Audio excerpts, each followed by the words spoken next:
नमस्कार। देश का सबसे पुराना चैनल जी न्यूज, देश का सबसे भरोसेमंद चैनल जी न्यूज और इसी जी न्यूज पर बहस के नंबर 1 शो तोड़ टाल ठोके में आपका स्वागत है। मैं हूं दीपक चौरसिया।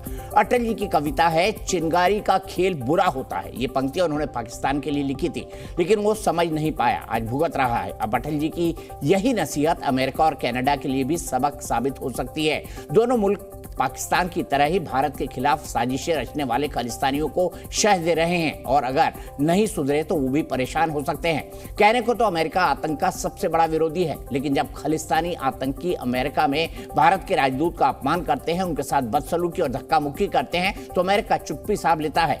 आप सभी को पता है कि आज गुरु नानक देव जी की जयंती है। इस खास मौके पर न्यूयॉर्क के हिक्सविल गुरुद्वारा में आयोजित कार्यक्रम में भारतीय राजदूत चरणजीत सिंह संधू पहुंचे थे। वहां मौजूद कुछ खालिस्तानियों ने उनसे बदसलूकी की, उनके साथ धक्का मुक्की की। हालांकि उस दौरान वहां मौजूद सिख समाज के दूसरे लोगों ने इसका विरोध किया और राजदूत की सुरक्षा का पूरा ध्यान रखा। सवाल यह भी उठता है कि अमेरिका में खालिस्तानियों को शह कौन दे रहा है, उन्हें खाद पानी कहां से मिल रहा है। तो अमेरिका भले ही खालिस्तानियों पर फिलहाल मौन हो, लेकिन अमेरिका के ही थिंक टैंक हडसन की रिपोर्ट कहती है कि कनाडा से लेकर अमेरिका और यूरोप तक होने वाली खालिस्तानी साजिशों के पीछे सीधे तौर पर पाकिस्तान का हाथ है। रिपोर्ट में साफ साफ लिखा है कि खालिस्तानियों को आगे कर पाकिस्तान की खुफिया एजेंसी आईएसआई भारत के खिलाफ बड़ी साजिशें रच रहा है।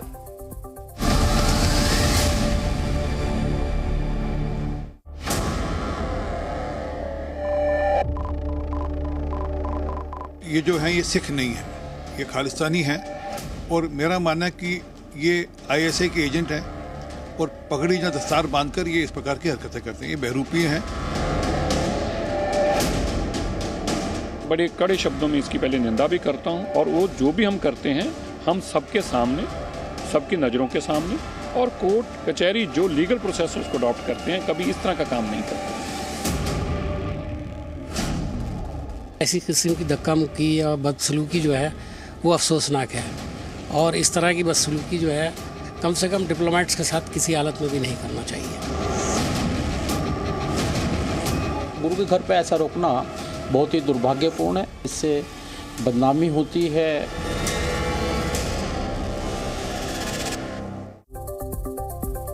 इसी पर बात करेंगे। कई सारे खास मेहमान हमारे साथ जुड़ गए हैं। मेरे साथ एंटी टेररिस्ट फ्रंट के मुखिया एमएस बिट्टा साहब हैं, वरिष्ठ नेता हैं और आतंकवाद के खिलाफ लड़ाई हमेशा लड़ते रहते हैं, अग्रज होकर लड़ते हैं। दीपक वोरा साहब हैं, एम्बेसडर दीपक वोरा, राजनयिक है। मेरे साथ की मेजर जनरल के सिन्हा साहब हैं, करगिल के वॉर हीरो हैं। मेरे साथ उजमा करदार हैं, पाकिस्तान की पॉलिटिकल एनालिस्ट। हसन दुरानी साहब हैं, पाकिस्तान के पत्रकार। थोड़ी देर में मेरे साथ इरशाद अहमद खान साहब भी जुड़ेंगे। लेकिन सबसे पहले दीपक वोरा जी, मैं आपसे जानना चाहता हूं क्या है इसके पीछे, क्यों ये हो रहा है और कनाडा और यूएस में ही क्यों?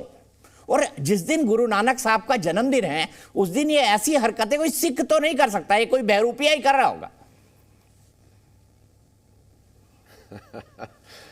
आभारी हूं सर, बहुत अच्छा लगता है जब आपके साथ चैनल पर होता हूं, आपके चैनल पर और आपके साथ। I learn from the best, you are the best. मैं दिल से कह रहा हूं, ये जुबान से नहीं कह रहा।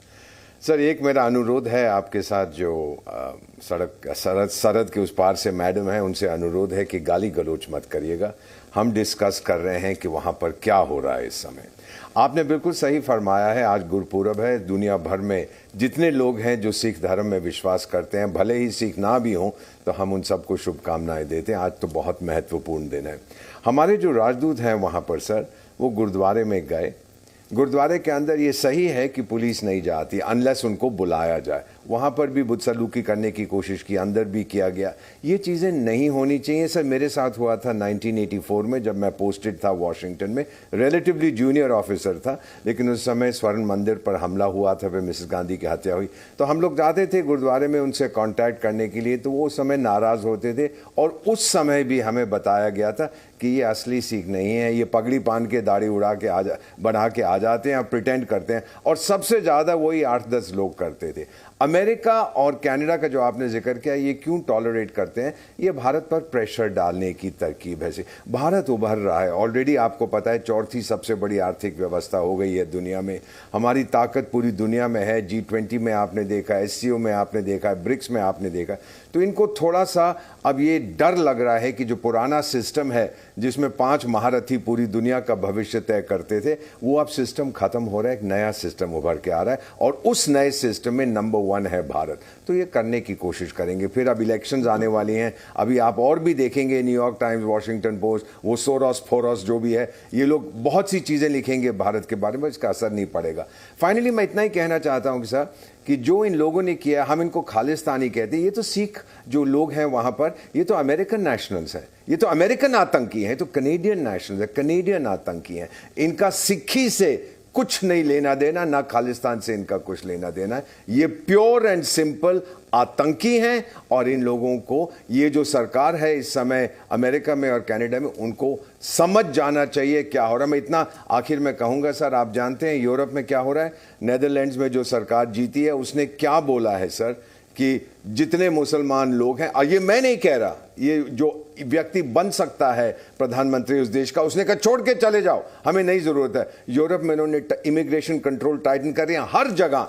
जब हाल ही में मैं गया था वहां पर सर, सिक्योरिटी पे मुझसे पूछा कहां से हैं, मैंने कहा मैं भारत का राजदूत हूं। और फिर मैं आपको बता देता हूं स्पष्ट रूप से, कोई बुरा माने ना माने मुझे माफ कीजिएगा, मुझसे कहता आर यू अ मस्लिम, वो मुस्लिम तो नहीं कह पाते, are you a Muslim, I said no I am a Hindu, okay जाइए आप अंदर।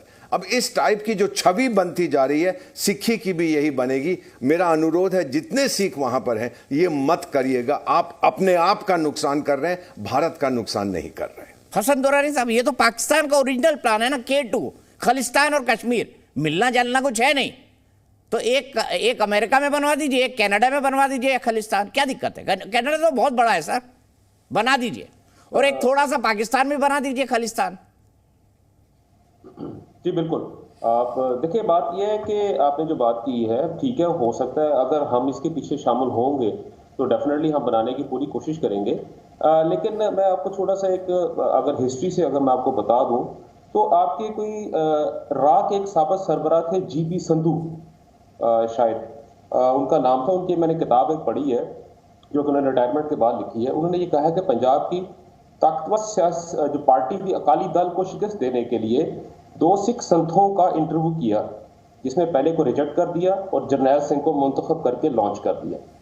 और उन्होंने, संधू साहब ने यहाँ तक भी लिखा है कि मैं जब इंटेलिजेंस डायरेक्टर था तो मेरे हिसाब से इन ग्राउंड खालिस्तान की ना कोई आवाज थी ना ही कोई आइडिया मौजूद था। अरे तो पाकिस्तान के दिमाग की पैदाइश है ना हसन साहब, उसके लिए हमारी किताब पढ़ने की जरूरत नहीं थी, आप कुछ आर्टिकल ही उठा के पढ़ लेते, सब कुछ लिखा हुआ है। अभी बताएंगे, बिट्टा साहब बताएंगे कि पाकिस्तान ने कैसे खालिस्तान की आग लगाई। संतू साहब की किताब के बारे में बता रहा हूँ, अगर आपको, आप सही कह रहे हैं, जो किताब में लिखा वही कह रहे हैं, ग्राउंड पे खालिस्तान नहीं है, कनाडा में है, अमेरिका में, भारत में नहीं है, कोई खालिस्तान नहीं मांग रहा सर।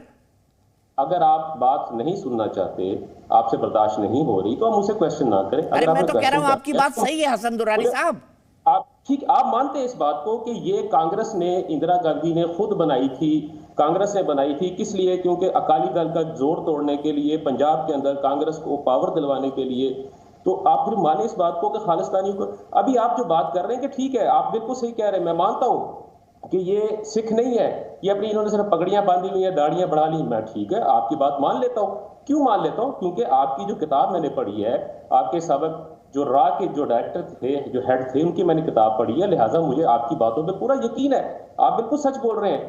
तो अब बात यह है कि जब आपने फ्रैंकेनस्टाइन को जब आपने इजाद कर लिया, बना लिया, अब आपसे काबू नहीं हो रहा, तो आप उसका इल्जाम दूसरों पे क्यों लगा रहे हैं भाई? क्या अमेरिका और कनाडा जो है, पाकिस्तान जो इतना ज्यादा स्ट्रांग हो गया आप लोगों के मुकाबले में कि अमेरिका और कनाडा से अपनी मर्जी के मुताबिक जो है ना वो फैसले करवाने शुरू कर दवा दिए। आप लोग इतने कमजोर हो चुके हैं कि आपके दुनिया में कहीं पे भी कोई भी हिंदू है, खासतौर पे जिसका ताल्लुक आपकी गवर्नमेंट के साथ या आपकी सरकार के साथ किसी भी किस्म का ताल्लुक है, वो बेचारा इतना कमजोर हो चुका है कि पाकिस्तान उसको दुनिया में कहीं पे भी जिंदा नहीं छोड़ पा रहा। सर देखें, चलिए हसन भाई, अब क्या कह रहे हैं आपको खुद पता नहीं, आप क्या कह रहे हैं आपको खुद पता नहीं भाई, ये प्लान आपका नहीं है, एक तरफ खालिस्तान एक तरफ कश्मीर, आप खुद कह रहे हैं कि खालिस्तान की ग्राउंड मांग पे कहीं नहीं है। संधू साहब ने बिल्कुल ठीक लिखा है, पंजाब में कोई आदमी पंजाब में इतना घुसे कि वो खालिस्तान नहीं चाहता। हाँ, कनाडा में जो मानना चाहते हैं वहां उनके लिए बनवा दीजिए, अमेरिका में भी 2-1 शहर बनवा दीजिए, उसको खालिस्तान कहलवा दीजिए। बिट्टा साहब बताइए, ग्राउंड पर कोई सिक्का चाहता है क्या? और ये आरोप लगा रहे हैं कि ये तो साहब कांग्रेस की उपज है, ये पाकिस्तान की उपज है कि नहीं? बिट्टा साहब आप बताइए अपने अनुभव के आधार पर। पहले तो जो दीपक वोरा जी ने, जो उनका एक बड़ा अच्छा अनुभव था, राजदूत रहे, उन्होंने पूरा इतिहास के बारे में अच्छी तरीके से बताया, न्यूट्रल होके उन्होंने बताया। सबसे पहले तो आज सबको मुबारकबाद देता हूं, आज गुरु नानक देव जी महाराज का आप सबको भी, उजमा जी, हसन जी, आपको भी मुबारकबाद, गुरुपुरब की और शुभकामनाएं। क्योंकि ननकाना साहब, करतारपुर साहब पाकिस्तान में भी है, वहां के लोग भी गुरु महाराज के सिर झुकाते हैं। पर सवाल सबसे बड़ा ये है कि दो तरह के सिख हैं हिंदुस्तान के पास, अमेरिका, कनाडा, जर्मनी, हर जगह पे दो तरह के, यूके।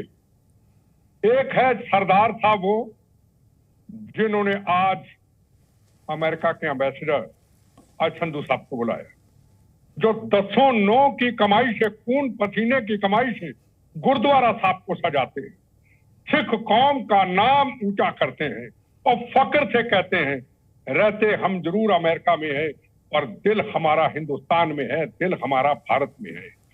दूसरे हैं वो पंजाब के वो खालिस्तानी भगोड़े, वो गुंडे, वो बदमाश, सिख कौम को बदनाम करने वाले, ISI के हाथों से कठपुतली बनके।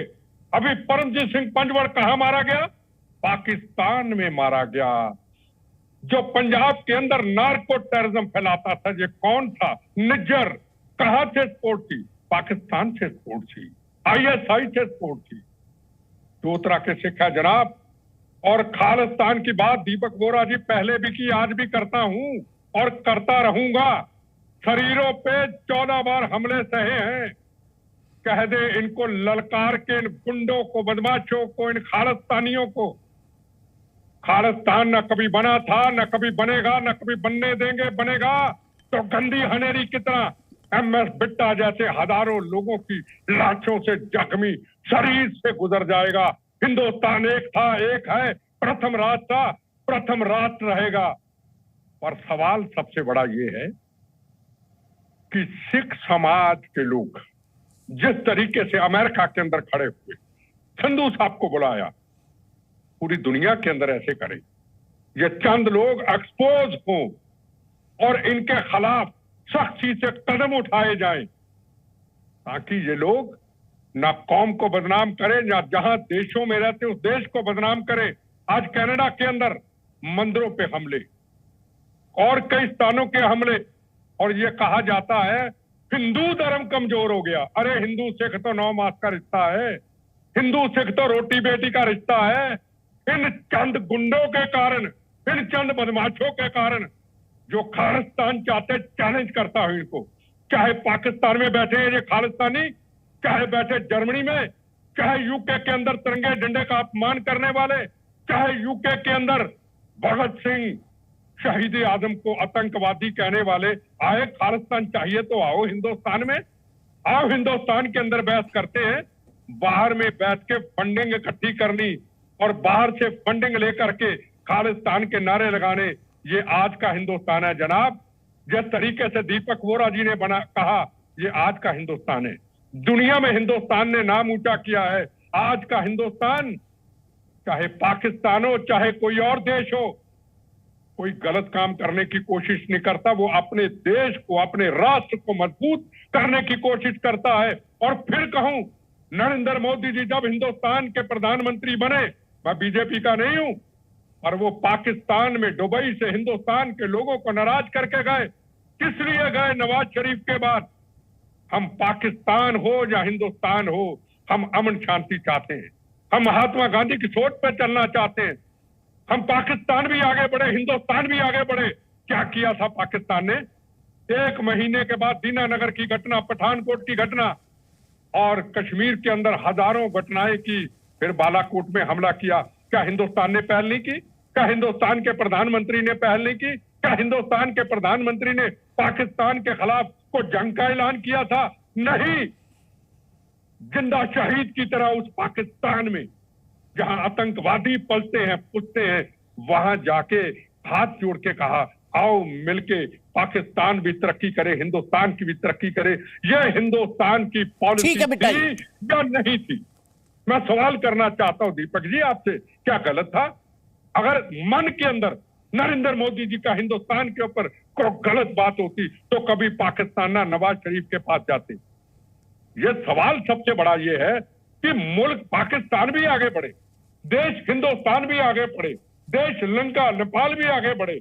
लड़ाई झगड़ों में कुछ पड़ा नहीं है, ये बहसम बसाई तो चलती रहेगी, पर असूलों की बात करें कि किसी के देश को तोड़ने की कोशिश करोगे, खालिस्तान के नारे लगाओगे, क्या आज का हिंदुस्तान बर्दाश्त करेगा? किसी भी सूरत में हिंदुस्तान इस चीज को बर्दाश्त ना किया था, ना करेगा, ना आगे कभी बर्दाश्त करेगा। उजमा अखरदार जी, मैं आपको याद करूं, आज 2023 है, मैं आपको 2008 याद करता हूं। आज का दिन था 27 नवंबर, और 27 नवंबर को ठीक 5 बजे मैं ताज के सामने खड़े होके या रादर लेट करके वहां से शो कर रहा था, जब एक टेररिस्ट हमला चल रहा था वहां पर, और जो पूरी तरह से पाकिस्तान प्रायोजित था, जिसके बड़े बड़े डॉसियर्स आपको भेजे गए। आज तक आप उस पर तो कार्रवाई कर नहीं सके, हाफिज सईद पर कर नहीं पाए, सलाउद्दीन पर कर नहीं पाए। दीपक, आपने पहले जो आपका जिस वजह से कुल बुला रहे हैं आपके जो सिख मेहमान हैं, इनको इतनी अंदर से ये आपको पता है, जब प्रोपेगेंडा निकलता है ना तो वो फिर बाहर जब आता है तो उसकी शक्ल ऐसी होती है जो आपके मेहमान की इस वक्त नजर आ रही है। बात सर ये बात आपके लिए उतनी सही है उजमा जी, ये बात आपके लिए उतनी सही है, आपका भी प्रोपेगेंडा ही निकल रहा है। ये बताइए, आप अभी हैं उसकी पार्टी में, क्या बोलते हैं, इमरान खान की पार्टी में है उजमा जी? जी, इमरान खान की पार्टी में है क्या? देखें दीपक, आपने अगर इररेलेवेंट बात करनी है तो फिर मुझे ना बुलाया। पूछ रहा हूं, मैंने 50 दफा कहा है कि मैं PMLN में हूं, 50 दफा मैं कह चुकी हूं, अब मैं मजीद इसको नहीं दोहराऊंगी। ठीक है, मतलब पार्टी बदल ली, इमरान खान के जेल जाते आपने। आप अपनी मेहरबानी करके इंफॉर्मेशन जरा अपडेटेड रखा करें मुझे बुलाने से पहले। आपको विश्लेषण लिखा ना, आप इसमें लिखिए नवाज शरीफ की पार्टी की है। बिल्कुल, पता नहीं, अगर आप नहीं लिख सकते तो फिर आइंदा मुझे ना इनवाइट। अरे ना, ऐसा ना करे, ऐसा ना, गुस्सा ना करे। अच्छा, गुस्सा ना। अब जरा मुझे 2 मिनट दे दें, मैं एक वाहिद खातून बैठी हुई हूँ आपके प्रोग्राम में, थोड़ी सी इज्जत कर लें, मुझे 2 मिनट दे दें बात करने के लिए। देखें, इंडिया का जो असल, हिंदुस्तान का जो असल चेहरा है ना, वो पूरी दुनिया के सामने खुल के आ गया है, और वो ये है कि उन्होंने हर मुल्क में उन्होंने आतंकवादी छोड़े में, रॉ जो है हर जगह जो है वो कार्रवाइयां कर रही है। ये जो आप इन्होंने पहले वहां पे एक पम्मा सिंह को मारा यूके में, फिर इसके बाद इन्होंने हरदीप को मारा वहां पे कनाडा में, और कनाडा में जस्टिन ट्रूडो उनके PM ने इसका नोटिस ले लिया और पार्लियामेंट में कहा कि हम ऐसी जो टेररिज्म है उसको हम इजाजत नहीं देंगे। जो मारे वो टेररिस्ट थे, वांटेड टेररिस्ट थे उजमा गुरदार जी, जो मारे गए वो वांटेड टेररिस्ट थे भारत के कानून के हिसाब से। कोई इज्जतदार शहरी को नहीं मार दिया, उसी तरह के शहरी है, उसी तरह के समाज सुधारक है जैसे हाफिज सईद है पाकिस्तान में। आपने रॉ के एजेंट के थ्रू मरवाया, और फिर आपको G20 में कहा भी गया, अमेरिका ने भी कहा और कनाडा ने भी कहा कि मेहरबानी करके इन्वेस्टिगेशन में आप लोग साथ कोऑपरेट करें। आप लोगों ने नहीं किया, और अब जो अमेरिका में आपकी जो फाइनेंशियल टाइम्स में जो आर्टिकल आया है, US अथॉरिटीज ने खुद कहा है कि आपने वहां पे पन्नन नामी जो सिंह जो लीडर थे खालिस्तान के, आपने उनको मरवाने की साजिश की आपके रॉ के लोगों ने, लेकिन वो US अथॉरिटीज ने, FBI ने उसको नाकाम किया। इसका मतलब है आपने एक्सपोर्ट किया हुआ है टेररिज्म पूरी दुनिया में, और ये इस वजह से है खालिस्तान को ये जो गालियां दे रहे हैं ना आपके बैठ के मेहमान, इनको पता होना चाहिए कि लाखों लोगों ने कनाडा में रेफरेंडम में खालिस्तान के फेवर में वोट डाले, और अब जनवरी में सैन फ्रांसिस्को, जनवरी 2024 में सैन फ्रांसिस्को में हो, पाकिस्तान में हो, अमेरिका में हो, कहीं हो, मैंने आपकी हर बात सुनी है। आप मेरे बारे में किसी को मांग करनी है तो हिंदुस्तान में आके करें, हिम्मत हौसला रखें, हिम्मत हौसला रखें भाई, अपनी बारी पे बात किया करें। आप इनको पता है कि 24 जनवरी 2024 को ये खालिस्तान की मूवमेंट शुरू होने जा रही है अमेरिका में, सैन फ्रांसिस्को में लाखों मैं सवाल पूछना चाहता हूँ, बिट्टा जी, मैं एक बात कहना चाहता हूँ, उजमा जी को अपनी बात कहने दीजिए, फिर आप बोलिएगा मुझे जनरल सिन्हा के पास भी जाना है। सुनिए बिट्टा भाई, 1 मिनट, आप दोनों अगर एक दूसरे को बोलेंगे दोनों की आवाजें कटेंगी। बिल्कुल नहीं, बिल्कुल नहीं, ये गलत बात है, उसका जवाब लेंगे। अब आप लोग इतने खौफजदा हैं हमारे आईएसआई से कि आपके दिमाग में आईएसआई का जो है ना वो दहशत ही हर वक्त रहती है। मेरी बात सुने, पाकिस्तान का क्या कौन फैलाता है? नार्को टेररिज्म कौन पंजाब के अंदर हिंदुस्तान में फैलाता है? ये खालिस्तान इसलिए चला क्योंकि आपकी ह्यूमन राइट्स वायलेशंस है इंडिया में। आप सिख चलो हमारा तो वायलेशन है, आपके ह्यूमन राइट है क्या उजमा करदार साहब? ये जनरल सिन्हा समझाएंगे आपको, ये जनरल सिन्हा समझाएंगे आपको। बेटा साहब एक मिनट रुक जाइए, जनरल सिन्हा बताइए, हमारे यहाँ तो ह्यूमन राइट्स वायलेशन की बात कर रहे हैं, इनके यहाँ कोई ह्यूमन राइट है भी क्या? कितनी हमारे हिंदू बच्चियों को 12 साल 14 साल उठा के मस्जिदों में ले जाया जाता है, सिख बच्चियों को मस्जिदों में ले जाया जाता है, जबरन मुस्लिम बनवाया जाता है, निकाह पढ़वाए जाते हैं। जनरल सिन्हा ये होता है कि नहीं होता है? चल रही है, इसमें हमारा क्या लेना देना है? हो गया कुछ नहीं कहा, मंदिर तोड़े जा रहे हैं। हो गया, आप जनरल सिन्हा नहीं है। अहमदियाओं की मस्जिद भी तोड़ देते हैं आप, किसी को हक देते नहीं है, इसीलिए लोग आपसे उज़मा मैम, अरे खातून उज़मा मैम सुने तो सही, आपको वर्बल डायरिया हो रखा है क्या? फिर सुने तो सही, जनरल सिन्हा आप नहीं है, दीपक साहब ने मेरे से किया है। मुझे कोई डायरिया नहीं है, प्लीज मेरी गम फिक्र फाका ना करे मेरी सेहत हाँ, के तो लिए। प्लीज वर्बल डायरिया तो नहीं, जनरल सिन्हा को बोलिए ना, वर्बल नहीं है। मैं आप लोगों की जो एक जिसे कहते हैं ना, प्लीज शांत हो जाइए ना। मैम अरे आप खातून हैं, प्लीज शांत हो जाइए प्लीज। हाँ ठीक है, शांत हो जाए। बहुत आपने बताया, बहुत अच्छा, थैंक यू, मेहरबानी। देखिए दीपक जी, जय हिंद आपके लिए। और आज गुरपर्व है और लख लख बधाइयाँ पूरे विश्व के सभी लोगों के लिए। गुरु नानक के, मैं सिख रेजिमेंट का एक सिपाही हूँ। मैं सिख रेजिमेंट में 40 साल तक अपनी योगदान दी है। सिखों को सिक्खी क्या होती है उसकी जितना ज्ञान बिट्टा साहब को होगी, क्योंकि वो सिख से जन्मे हैं। और मैंने तो वहाँ की वो, क्योंकि सिक्खी वही है। और आपने जो आज सवाल किया है, वो सवाल के ऊपर का जवाब आने से पहले दीपक जी, जो मैं आपको बताना चाहता हूँ कि जो आज आपने डिबेट रखा है इस गुरपर्व के दिन, आज वो पावन दिन है जिस दिन पूरे विश्व में जो सिक्का है, जो सिक्के, और वही चीज जो आतंकवाद के लिए उस जमाने में सिख धर्म का खड़ा किया गया था।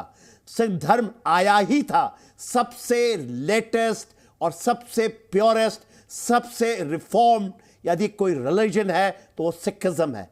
और वही आतंकवाद किस लिए सिख धर्म आया था? जो गुनाहें हो रही थी पूरे विश्व के अंदर में हिंदुओं की, उसके लिए, उसकी रक्षा के लिए सिख धर्म का स्थापना हुआ थी। और गुरु नानक साहब ने और हमारे गुरुओं ने, 10 गुरुओं ने, आप पंच प्यारे को देखिए, कौन है वो पंच प्यारे। और आज जब हम बात कर रहे हैं और डिबेट कर रहे हैं, हम डिबेट कर रहे हैं कि क्या हुआ अमेरिका के यूएसए में, क्या हुआ न्यूयॉर्क में, क्या हुआ उस गुरुद्वारे में, उस प्रकाश परम के ऊपर में एक सिख, जो हमारे एम्बेसडर साहब हैं वो सिख हैं, वो पगड़ी धारण करते हैं, वो वहां जाते हैं और पीछे से वो भेड़िए जो सिख के भेष में, और सही कहते हैं, बिट्टा साहब ने सही बताया, भोरा साहब ने सही बताया, वो सिख नहीं है, वो सिख के।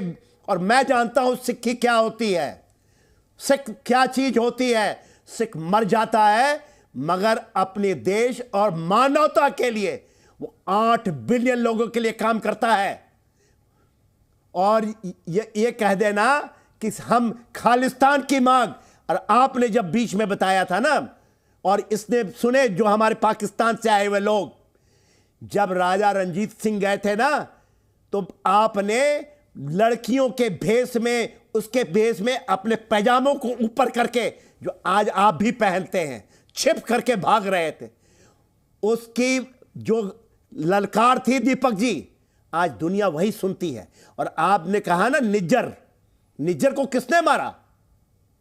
वो सिखों ने मारा होगा, जिसको ये पता है कि ये भेड़िया जो सिख का पूरे विश्व के अंदर, सिख तो देता है, सिख तो बचाता है, सिख ये नहीं करता इन भेड़ियों के लिए। और जब गुरबंश सिंह पन्नू के जिसके ऊपर जो उन्होंने सिख फॉर रेफरेंडम करने का एसजे जो बनाया, सिख फॉर जस्टिस 2009 में, 16 साल से उन भेड़ियों को लिया जो आज आप देखते हैं, चाहे वो कनाडा के अंदर हो और पॉलिटिकली उसको यूज करने के लिए आईएसआई। और ये आप जो आपने बताया ना कि ये कोई रीडिंग है, कोई उसका रिसर्च है, ये एब्सोल्युटली करेक्ट है। टू पाकिस्तान भीख की कटोरी में घूमता देश, वो 200 बिलियन एक K2 प्लान में खर्च करता है। करतारपुर कॉरिडोर को जब खोलता है, और आज या ननकाना साहब जाइए आप, तो वहां के गुरुद्वारों का प्रबंधन, और वही प्रबंधन के लिए जो जब बात करते हैं ना निज्जर, इसी प्रबंधन के लिए घुसा था। और वही के लोगों ने आज देखिए ना, केवल एक नाम नहीं है, सारे वो जो खालिस्तान और जो कश्मीर के अंदर में आतंकवाद फैलाने वाले टेररिस्ट किस तरह से मारे जा रहे हैं। और कौन मार रहा है? खुद जो नहीं चाहते वही मार रहे हैं, इसलिए वो मर रहे हो उन गीदड़ों की मौत जिनके लिए वो करते हैं। नहीं दीपक जी, एक सेकंड और दीजिए, आज बहुत इंपॉर्टेंट है, एक सेकंड लूंगा और, क्योंकि ये जो आपके पैनल में बैठे हुए पाकिस्तान से आए हुए वो स्ट्रूज हैं जो आईएसआई के के साथ मिलकर के चलाना चाहते हैं, वो दिन दूर नहीं है। रेफरेंडम 2020 तो खत्म हो गया ना, पूरा एब्सोल्युटली धराशायी हो चुका है। आज कनाडा के अंदर पूरा धराशायी है। और आप देखिए, ये नहीं न्यूयॉर्क के अंदर में या सैन फ्रांसिस्को के अंदर में या वहां पर भी जो हुआ है, इसके अलावा ऑस्ट्रेलिया या यूरोप के और देशों में वो टोटली एक्सपोज हैं। It's not a matter of time. आप अभी लोग गिना रहे थे ना कि वो निज्जर पिज्जर कौन है, ये कितने लोग, आप लिस्ट ले लीजिए ना, लिस्ट गिनाता हूं, और सारे K2 प्लान वाले हैं, वो खत्म हो रहे हैं। ये लोग रॉ का नाम ले लिए, ये लोग वही मार रहे हैं, वही सिख जिन्होंने पूरे विश्व में अपनी धर्म को गुरु नानक साहब ने आज बनाया था कि उनकी रक्षा करेंगे। वो मौनातों के रक्षा के लिए है, मरने मारने के लिए नहीं कि गुरुद्वारे में जाओ एक सिख को रोके। ठीक है राजा काशिफ साहब, अब मुझे ये बताएं, समझ नहीं आती एक बात कि खालिस्तान चाहिए भारत में, अब पूरे भारत में खालिस्तान की मांग कहीं नहीं उठ रही है। मांग कहां उठ रही है? मांग उठ रही है लंदन में, मांग उठ रही है अमेरिका में, मांग उठ रही है कनाडा में, मांग उठ रही है कहीं जर्मनी में। तो भारत में ये मांग क्यों नहीं उठती भाई, बताइए ना। इन देशों में बना दिया जाए खालिस्तान। जी बहुत जी बड़ा अच्छा आपने सवाल पूछा है। खालिस्तान मूवमेंट कोई कनाडा में नहीं स्टार्ट हुआ था, और जैसा कि कल आपके सामने ही जनरल सेना साहब ने कहा था कि पाकिस्तान में जितने मर्डर हो रहे हैं, देखे ना किस किस तरह से सारे मारे जा रहे हैं। और यकीनन रिसर्च और एनालिसिस विंग जो रावण है वो काम कर रहा है अपनी जगह। और आप ये देखें कि जनरल शाह बेग जो थे 84 में गोल्डन टेम्पल में जो स्टार्टअप हुआ है, तो ये इंडिया में ही हुआ है ना, ये कोई कनाडा में तो नहीं हुआ, ना अमेरिका में हुआ है। तो आप कैसे कह सकते हैं कि ये मांग बाहर हो रही है? और जनरल शाह बेग के साथ जो इंडियन फौज ने किया, उनको जिस तरह से करके बाजवा जो गले लगा के मिल रहा था, शर्म बात है। क्यों नहीं उसको बना दिया आपने गुरुद्वारा प्रबंधक कमेटी का हेड वहां पर? अरे आप ये देखें, जनरल साहब बताएं ना, आप अरे भाई तथ्यों पे बात करें ना, जनरल शाहबेग का नाम ले लिया आपने। देखिए आपने शाहबेग तो अपना पौधा है, जनरल साहब शाहबेग तो आपका अपना पौधा है। आपने उस बंदे को इतना तकलीफ किया कि उसने खालिस्तान मूवमेंट खड़ी की। आज आप नाम क्यों नहीं लेते जनरल शाहबेग का? जनरल शाहबेग है basic Pioneer of Khalistan movement, और एक मेजर जनरल ने स्टार्ट की जब वो ब्रिगेडियर था। एक दिन पहले उसकी रिटायरमेंट से आपने उसको जलील करके निकाला, उसकी पेंशन बंद कर दी। ये तो बेसिकली इंतकाम की आग थी जो फौज के अंदर से, इंडियन फौज के अंदर ये जो पैदा हो गए हैं लोग, ये चीज है। और पता नहीं कितने अभी और होंगे। उसकी रीजन ये, इसका पाकिस्तान से क्या ताल्लुक है? जनरल शाहबेग सिंह का ताल्लुक आप मुझे बताएं पाकिस्तान की फौज से था? नहीं, वो तो एक इंडियन फौजी था, एक इंडियन सोल्जर था। और मुक्ति बहानी का फाउंडर, मुक्ति बहानी में गोरिल्ला ट्रेनिंग देने वाला। और आप कह रहे हैं कि जगजीत सिंह अरोड़ा का नाम सुना है? Lieutenant general Jagjit Singh Arora. अरे भाई मेरे, दीपक साहब जरा इनसे सर वो पूछिए, तस्वीर जगजीत निकलवा सिंह लेता अरोड़ा हूँ। कौन अब थे? इनने खुद ने नाम जो ले लिया इनके तो तस्वीर 93 निकलवा लेता हूँ। हाँ। वो तस्वीर निकलवा लीजिए 1971। हाँ, अब एक- उनको बताइए, निकलवा लीजिए जगजीत सिंह अरोड़ा के सामने। वो आपका दिखाइए नियाजी, जरा, राजा साहब दिखाइए। काटिए मत ना, नियाजी सरेंडर करता वो हुआ। न्याजी साइन करता हुआ दिखाइए वो। दिखा रहा हूँ सर, फुटेज आ रही है अभी। राजा का जरा दिखाइए इनको। अच्छा हुआ मुक्ति वाहिनी का नाम आपने ले दिया। दीपक दिखाइए जरा, दीपक जी आपने अच्छा हुआ मुक्ति वाहिनी का नाम ले दिया, अच्छा हुआ। अभी आएगा दीपक वोरा साहब कुछ जोड़ना चाहते हैं? दीपक वोरा साहब क्विकली में, फिर मैं बहस में आगे जाऊंगा। बिट्टा साहब को लाना है मुझे क्योंकि उन्होंने कई महत्वपूर्ण बातें कही है। दीपक वोरा साहब। बहुत जल्दी से मैं कहना चाहता हूं सर, मैंने अपना सर ढक लिया क्योंकि आज गुरु पूरब है। अगर आप देखें तो पूरे भारत में जो कुछ लिखा है गुरु ग्रंथ साहिब में, वही सब उस चीज का हम पालन करते हैं। एक तरह से देखा जाए तो जो ये स्थापित करना चाहते हैं वो भारत में ऑलरेडी है। सिर्फ मैंने इसलिए कहा जाए क्योंकि बिट्टा साहब आपकी बात सुन रहा था, जनरल साहब की बात सुन रहा था। बहुत जल्दी से अर्ली 90s में मैं एक सेंसिटिव पोजीशन में था। मेरे एक मित्र थे, उनका सरदार थे, कनाडा में उनकी कार एक्सीडेंट में देहांत हो गया, उनकी बॉडी वापस आई। तो जैसे सिस्टम है, उनकी बॉडी को अग्नि देनी थी, हमने उनके खेत में, मैं वहां पे गया था, ये अमृतसर था, तरन तारण जगह है वहां पर। जब मैं गया तो 20 सिक्योरिटी वाले मेरे साथ थे।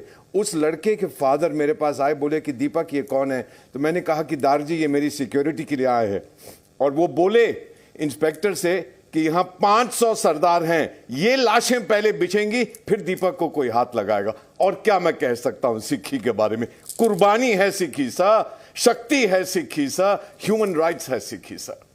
मैं एक बात जोड़ दूं राजा गांधी साहब, ये भी मैं आपको बता दूं, मेरी माँ बहुत कम पढ़ी लिखी थी, वो हमको कहानी बताती थी कि भाई जब आक्रमणकारी आए, जो इस्लामिक आक्रमणकारी थे भारत में आए, तो हिंदुओं को बचाने के लिए, बाकियों को बचाने के लिए हिंदू परिवार में ही सिख पैदा हुए। 2 बेटे होते थे, एक सिख बन जाता था। ये आ गई ये तस्वीर है जगजीत सिंह अरोड़ा साहब, हमारे शानदार सोल्जर जगजीत सिंह अरोड़ा के सामने पाकिस्तान फौज के 91,000 लोग सरेंडर करते हुए। ये खड़े नियाजी, ये खड़े जगजीत सिंह अरोड़ा साहब, ये है आपके जनरल नियाजी जिनको पाकिस्तान में गाली माना जाता है, जिनके चलते पाकिस्तान 2 टुकड़ों में बटा है। राजी कासिम साहब देख लीजिए, आप भी सजदा कर दीजिए इनके सामने, जनरल नियाजी के सामने।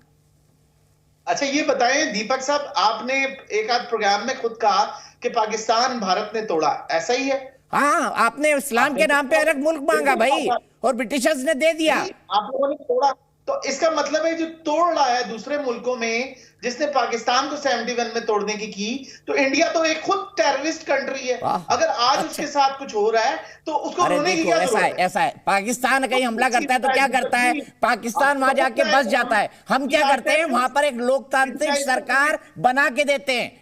समझे आप? ये अंतर है भारत और पाकिस्तान में। आप जाते हैं, आक्रमण करते हैं, जमीन रख लेते हैं। राजा कासिम साहब बताइए, मेरे को माँ ने जो सिक्की की कहानी सुनाई थी, क्या वो गलत है? बिट्टा साहब बताइए। जरा बताया ना, ये टूटने की कगार पे आ चुका है। खैबर पख्तूनख्वा, जरा बात करें उसके बारे में, बलूचिस्तान के बारे में बात करें। 26/11 को आपने खुद कहा कि रा के लोगों ने पाकिस्तान में मर्डर किए हैं, तो इंडिया तो एक खुद टेररिस्ट कंट्री। अरे मेरे भाई, मैंने कहा, मैंने तो ये कहा तहरीक तालिबान पाकिस्तान भी, पाकिस्तान में खड़ा किया गया। पूरी दुनिया ने देखा है। मैंने भी ये नहीं कहा करते हुए मैं सिर्फ इतना कहना चाहूंगा, मजहब के नाम पे मुल्क बांट लिया, मजहब के नाम पर आप पूरी दुनिया को बांटना चाहते हो, यही आपकी फितरत है। बिट्टा साहब कुछ गलत कह रहा हूं मैं? राम मंदिर बना दिया, आप मुझे बताएं वो किसके नाम पे हो रहा है? वो भी तो सनातन धर्म के नाम पे, हिंदू धर्म के नाम पे आप बांट रहे हैं। आपने एक मस्जिद की, नहीं, हम जोड़ रहे हैं मेरे भाई, हम जोड़ रहे हैं, हम बांट नहीं रहे। हमारा और आपका नजरिया अलग है। अगर भारत जैसा ताकतवर देश होता, अगर भारत जैसा ताकतवर देश होता तो बांग्लादेशियों को सत्ता ना देता, वो वहां पे खुद चला जाता। हमने दी उनको सत्ता। बिट्टा साहब बताइए, सिक्की के बारे में मैंने कुछ गलत बोला? बिट्टा साहब बताइए मुझे। मौजूद है, उसको हटाने की क्या मतलब सेंस बनता है? अब तो आप वहां पे बैठे मंदिर बनाए जा रहे हैं। अच्छा, सऊदी अरेबिया में क्यों मंदिर बन रहे हैं? दुबई में क्यों मंदिर बन रहे हैं? राजा कासिम साहब बताइए जरा, ये जनरल साहब पूछ रहे हैं क्यों बन रहे हैं सऊदी अरेबिया में मंदिर? दुबई में क्यों बन रहे हैं? गुड क्वेश्चन दीपक। आप क्या क्यों तोड़ रहे हैं? कौन बना रहा है वो जाकर के? हम मैंने आप क्या क्यों तोड़ रहे हैं भी बताइए। ह्यूमन राइट्स कहाँ है आपके? ह्यूमन राइट्स सही मुसलमान है जो बना रहे हैं। अगर देखें कोई अटैक कर रहा है तो आपके यहाँ तो बाबरी मस्जिद की फुटेज है, वो चला एमबीए से पूछिए, आप लोगों ने नहीं तोड़ी। अरे सऊदी पूरे इंडिया से पूछे ना, सऊदी अरेबिया में कैसा? एक मिनट बिट्टा साहब, मैं आपसे लगातार सवाल पूछ रहा हूँ। सिन्हा साहब आप भी रुक जाइए, राजा काशिफ साहब आप भी रुक जाइए। बिट्टा साहब, बचपन में मैंने जो सिक्की की कहानी सुनी कि सनातन की रक्षा के लिए सिखों ने आन बान शान के लिए, मानवता की रक्षा के लिए हथियार उठाए, क्या ये गलत है? देखो मेरी बात सुनो, गुरु तेग बहादुर हिंद की चादर चांदनी चौक में शहादत क्यों दी, शीश क्यों निछावर किया मजलूमों के लिए, उसमें हिंदू भी, उसमें मुसलमान भी, उसमें सिख भी, उसमें ईसाई भी। पहले तो राजा साहब की बात का मैं जवाब दी था, उन्होंने कहा हिंदुस्तान को टेररिस्ट कंट्री कहा। अरे राजा साहब, बराक ओबामा कहां से पकड़ा गया, परमजीत सिंह पंजवार कहां मारा गया, पाकिस्तान में मारा गया। महाराजा रणजीत सिंह का वो स्टैचू शेरे पंजाब का, जिसका काबुल कंधार तक राज का टुकड़े टुकड़े किसने किए? मैडम हंस रहे हैं, सुनिए ध्यान से। हजारों हिंदुओं को, हजारों सिख भाइयों का आपने कत्लेआम किया, आपने धर्म परिवर्तन किया। ओसामा बोल रहे थे, वो ओसामा बोल रहे थे, स्लीपर टंग है, उनकी बात सुनिए, उसमें मजाक मत लाइए प्लीज, बात सुनिए उनकी। अरे पाकिस्तान आतंकवाद की फैक्ट्री कौन किसने कहा? बड़ा पता है आपको? पक्का उसामा बिन लदेन पाकिस्तान में मारा गया ना, बराक ओबामा ने कहा था ना, पाकिस्तान आतंकवाद की सबसे बड़ी फैक्ट्री। आप हिंदुस्तान को कहते हैं कि हिंदुस्तान आतंकवादी देश है? अरे हिंदुस्तान ऐसे काम नहीं करता, ये पाकिस्तान की आदत है, ISI की आदत है। भूल गए क्या वो वक्त 93 का, जब आपके बॉर्डरों पे लाखों की भीड़ लेके MS पिटा गया था? कब से जंग जारी है? कब तक आप आतंकवाद फैलाते रहेंगे? कब तक आप पाकिस्तान को, अपने को कमजोर करते रहेंगे, उनके अवाम को कमजोर करते रहेंगे? आज पाकिस्तान के पास खाने को रोटी नहीं, लोग दुहाई दे रहे। कितनी महंगाई हो चुकी है हिंदुस्तान में, तो ऐसा नहीं, हम नहीं चाहते पाकिस्तान कमजोर हो। पाकिस्तान के आम व्यक्ति के साथ हिंदुस्तान के लोगों की क्या दुश्मनी? ये तो आपके वहां के राजनीतिक चंद लोग और वहां की ISI ऐसे काम करके उलझाना चाहती है, पब्लिक को उलझाना चाहती है। कहां आज हिंदुस्तान, कहां आज पाकिस्तान की पोजीशन? कौन करने वाला है? पाकिस्तान के राजनीतिक लोग। इमरान खान कहां है? जेल में। नवाज शरीफ कहां? अरे मैडम हंस रहे हो, सच्चाई बता रहा हूं। नवाज शरीफ कहां से आए, कहां भागे थे? मुशर्रफ कहां भागे थे? दुबई के अंदर क्या हुआ? उनको मारने वाले कौन थे? पाकिस्तान की पॉलिटिक्स, एक दूसरे को मारते हैं आप। हिंदुस्तान में ऐसा नहीं है। हिंदुस्तान के बारे में फिर कहूं, नरेंद्र मोदी जी, बार बार कहूं, पाकिस्तान में नवाज शरीफ के पास क्यों गए थे? कि पाकिस्तान में अमन शांति रहे, हिंदुस्तान में अमन शांति रहे। अब कश्मीर में तो आप कुछ कर नहीं पाए, अब चले खालिस्तान बनाने। इनकी ऐसी की तैसी खालिस्तान बनाने वालों की भाग गए यहाँ से। किसी ने खालिस्तान बनाना, आओ हिंदुस्तान के अंदर आके बात करो। हिंदुस्तान का कोई सिख खालिस्तान नहीं चाहता। ये कहते हैं कि कनाडा के अंदर बड़ी भीड़ थी। अरे भीड़ कौन सी है? अपने घर में ले ले, मना ले खालिस्तान कनाडा के अंदर, बनाने खालिस्तान चढ़ते पंजाब के अंदर। हम चलते हैं उनके साथ आपके पाकिस्तान में। पहली कुर्बानी आगे भी थी, मैं देता हूँ। चले वहां खालिस्तान, बना ले वहां पे खालिस्तान। कौन से खालिस्तान की? हिंदुस्तान में खालिस्तान बनाएंगे? हिंदुस्तान में खालिस्तान बनने वाला नहीं है। हिंदुस्तान में सारा खालिस है, सब कुछ एक है। हिंदू, मुसलमान, सिख, ईसाई सब एक हैं। ये तो आपके प्रचार है जो हिंदुस्तान को बदनाम करने की जनाब कोशिश करते हैं। ठीक है, मैं सीधे हसन दुरानी साहब के पास चलता हूं। हसन दुरानी साहब, एक बात मुझे बताइए कि आप बताइए, देखिए हिंदुस्तान में कोई अफगानिस्तान की बात नहीं करता है, आपके लोग कनाडा और अमेरिका में ही क्यों करवाता है ऐसा है वाले लोग? और जब निज्जर जैसे लोग मारे जाते हैं तो चिल्लाते हैं। वैसे मैं ये सरेंडर वाली तस्वीर दिखा रहा हूं, एक तरफ जनरल नियाजी है और एक तरफ हमारे अरोड़ा साहब। देखिए बात यह है कि जो आप फुटेज दिखा रहे हैं ये बहुत अच्छी है, ये मेरे लिए बहुत अच्छी चीज़ है, क्योंकि 17 दिसंबर जो है वो आने वाला है और मेरे लिए बहुत सारी यादें जो हैं ताज़ा करेगा। और मुझे हमेशा याद रहेगा कि जब इस तरह के हालात वाक़या हों तो वहाँ पे आपको बहसीयत कौम किस तरह जो है आपको रिएक्ट करना पड़ेगा। तो ये आपकी शुक्रिया आपका, बार बार मुझे दिखा रहे हैं, मेरे लिए बहुत अच्छी चीज़ है। Being student of history of Pakistan and history of India, ये मेरे लिए एक अच्छी चीज़ है, मुझे बहुत बड़ा पसंद आई है मुझे। Thank you very much. Proud है आपको जनरल नियाजी पर कि उन्होंने देश टूटने दिया, लड़े ही नहीं, सरेंडर कर दिया 91,000 लोगों ने। प्राउड है पाकिस्तान को जनरल नियाजी पर? बताइए असद दुरानी। कभी भी नहीं होगा, कभी भी नहीं होगा, कभी भी, और होना भी नहीं चाहिए, कभी भी नहीं होना चाहिए। क्या अभी लेकिन हम आते हैं इस पॉइंट के ऊपर आते हैं जो आपने मुझसे सवाल पूछा है।